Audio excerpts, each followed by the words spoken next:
All right, thank you, Jeff. Well, folks, if you're hitting the roads this holiday season, you might want to prepare for some major traffic. Yeah, AAA projects a record 71.7 million people will travel by car over Thanksgiving. That's an additional 1.3 million travelers on the road compared to last year. And Thanksgiving's always a busy one, It right? is. So joining us now, we want to talk more about this. We have Morgan Dean from AAA Mid-Atlantic. Morgan, thank you so much, first of all, for joining us. We mentioned the road traffic. How do you feel about air travel? I don't think it matters where you go this Thanksgiving. It's probably going to be busy. We're looking at 80 million travelers overall, 71 million, like you mentioned, hitting the roadway, and more than 5.8 million going to be at the airports, which would set records across the board. So kind of wherever you go, expect a lot of people to be there, whether it's driving or flying. Sure, and I know the demand for cruises as well has gone up 20% compared to last Thanksgiving.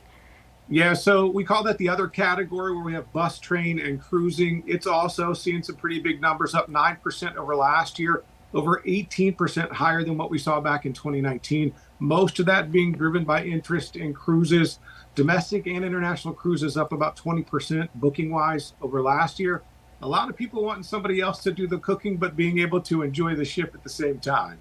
Yeah, that sounds nice. Yeah, it does. And let's get back to highway traffic. I don't know what's driving this, but we do understand that gas prices will be lower this year compared to 2023. Is that one of the drivers for all this extra traffic? It sure is. I mean, anytime we see gas prices a little bit lower, people start to make some decisions.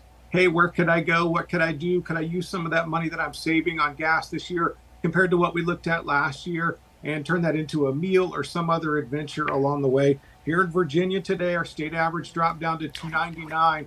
We're only about 7 cents away from the lowest price that we've paid this year, which was way back in January when we saw $2.92. So all things combined could help folks say, hey, where might we go for the next couple of days? Also taking a slightly bigger look this year at a 7-day forecast instead of a 5-day forecast, really reflecting some of the post-pandemic trends where people are getting out of town early and sometimes working remotely to avoid some of the worst traffic.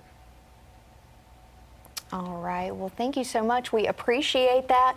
Cheaper gas is always good news. Always good. But you might burn up some of that extra sitting in traffic waiting for things to clear. So everybody be careful out there. Morgan, thank you so much. Thank you.